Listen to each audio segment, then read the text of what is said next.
I would highly recommend using the 14-inch bats, even if you know your plate's just gonna be the 12 inches. You guys know it's hard to, if your plate goes right to the edge of the bat, trying to get it up off of there. So I would definitely use the 14-inch bats for your plate. Even if you know that yours is gonna be closer to the 10-inch. Okay, remember, textured side up, make sure that you don't have a warped one.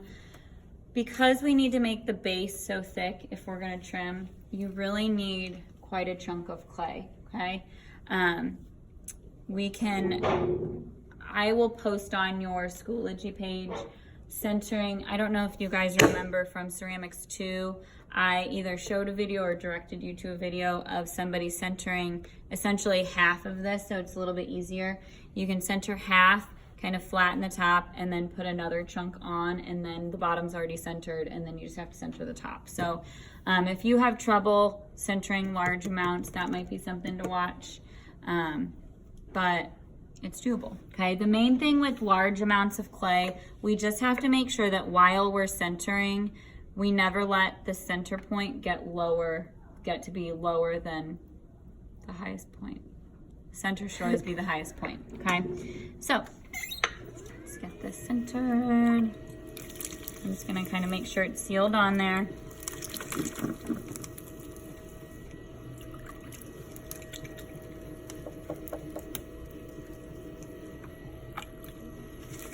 Oh, this clay is kind of hard. Okay, so just make sure that that center point is always the tallest. So even though we're gonna make a plate and it's gonna be fairly short, when we're centering, we wanna keep that gumball shape, gumdrop. So we're not really flattening it until it's more centered and ready to go.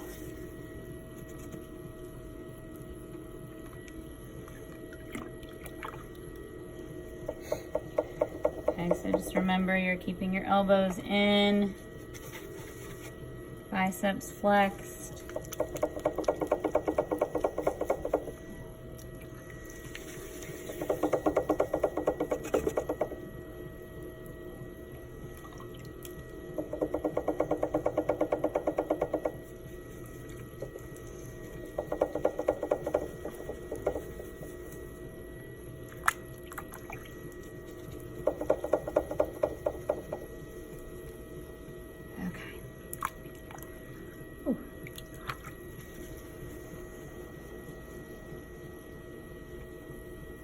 And you really want it to be nice and centered for a plate.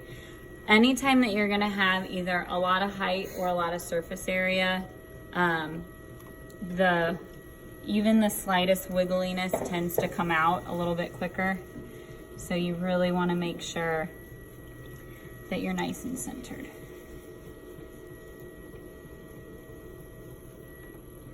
Okay, and then once I'm centered, I'm gonna do myself a favor.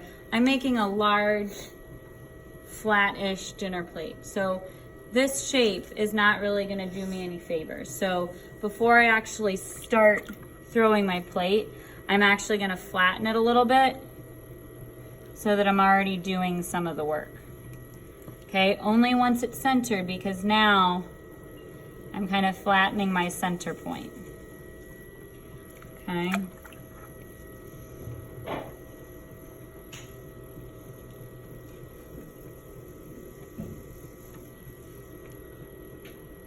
Okay, so that's already gonna help me out a little bit. If you watch the video that I posted on Schoology, essentially what she does, she takes the heel of her hand and she, rather than making a hole like I usually do, she uses the heel of her hand and she kind of just flattens it down, the whole thing, and then picks up the lip. So it looks like she's just making a disc and then picks the lip up from the thickness that she has on the outside. I'm gonna make it kind of like I make everything else. I'm gonna make my hole, I'm gonna open it up, and then we're gonna go from there. So I'm gonna hover my thumbs and make a hole. Okay, remembering that I want to keep that base pretty thick. Most of the clay for this is going to that thick base so that I can actually trim it easily, okay?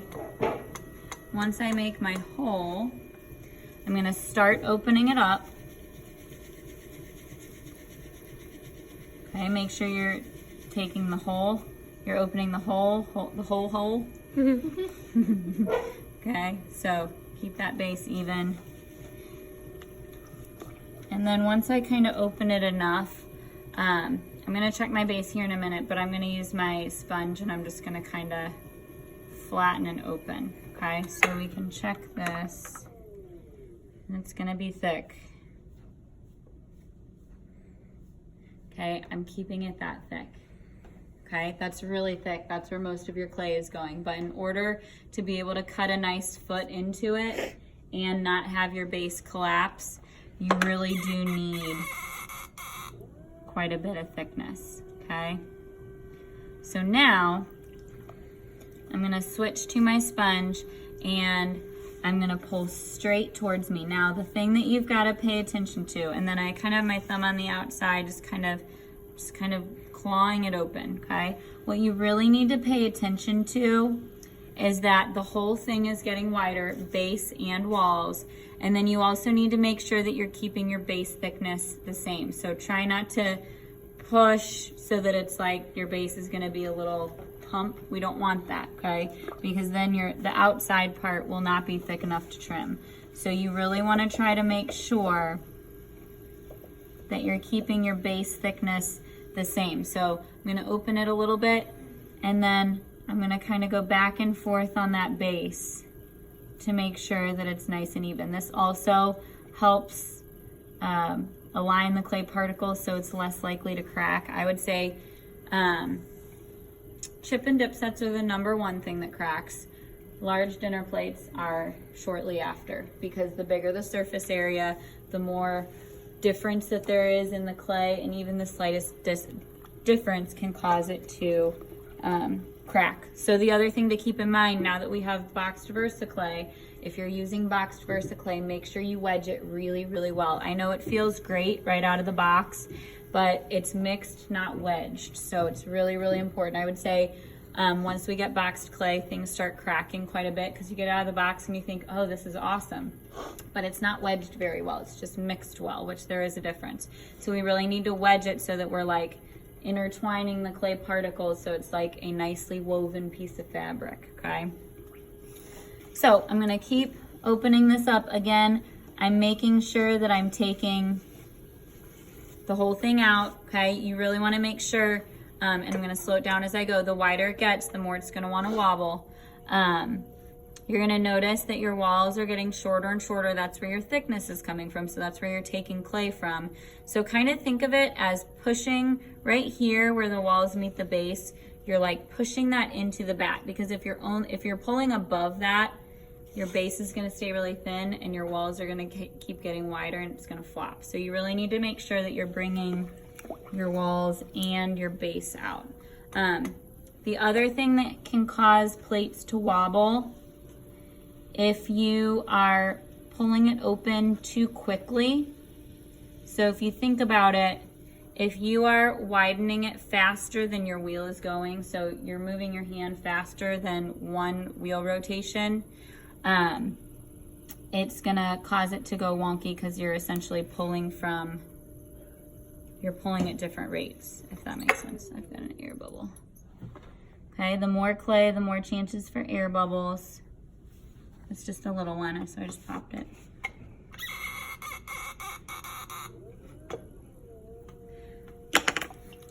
Okay, so we're gonna just keep going. Notice every once in a while, I go back and forth on my base to kind of make sure that I'm sticking to that same thickness. And you're gonna probably notice I'll measure it at the very end. It will be probably a little bit thinner than where I started, just from kind of going back and forth. Okay, so I think we're probably getting pretty close.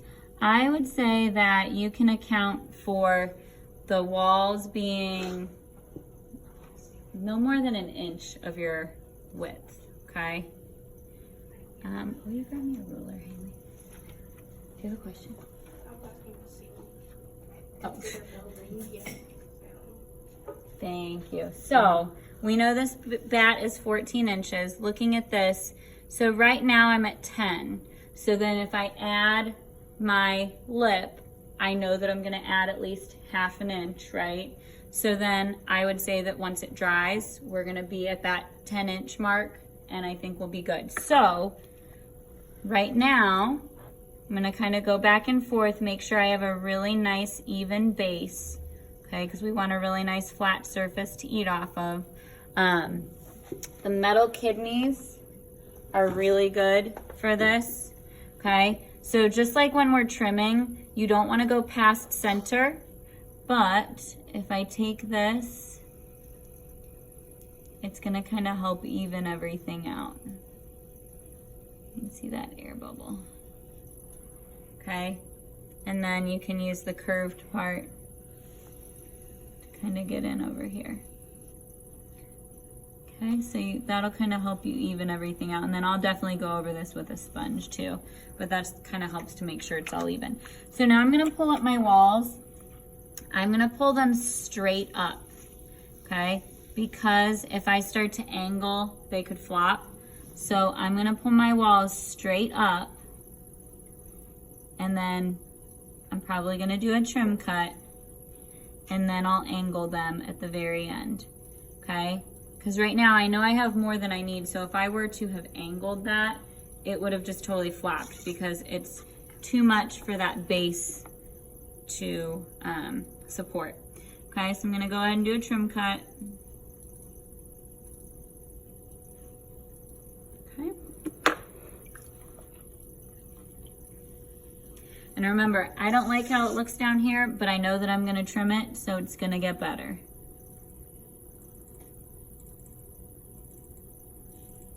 Okay, and then once you get your wall thickness where you need it to be, then I can angle it, okay?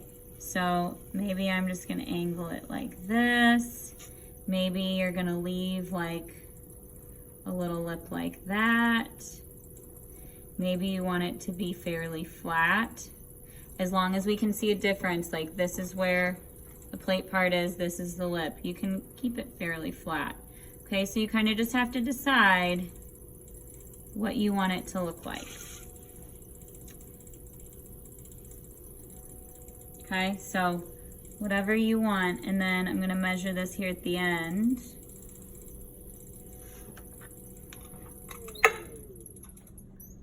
Okay, so we are at 11. So then that gives it an inch to shrink. It'll still be that 10. You definitely don't want to go any smaller than that. So I would shoot for 12 wet, okay? It'll still be great dry, but definitely I would say don't go any smaller than 11 wet, because then it'll shrink to 10 and we'll be good.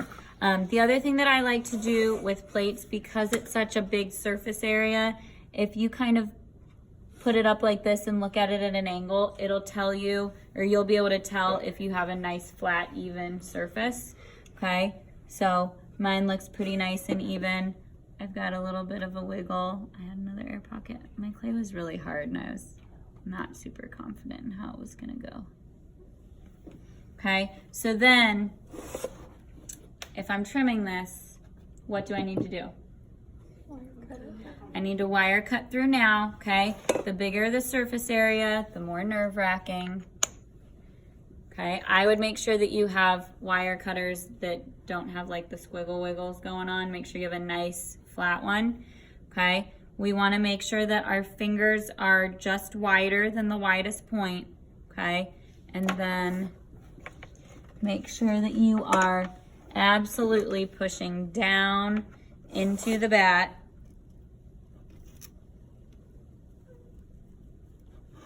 Okay, and this allows, and then I usually bring them like this and hold them down so that they can't cut up into the plate.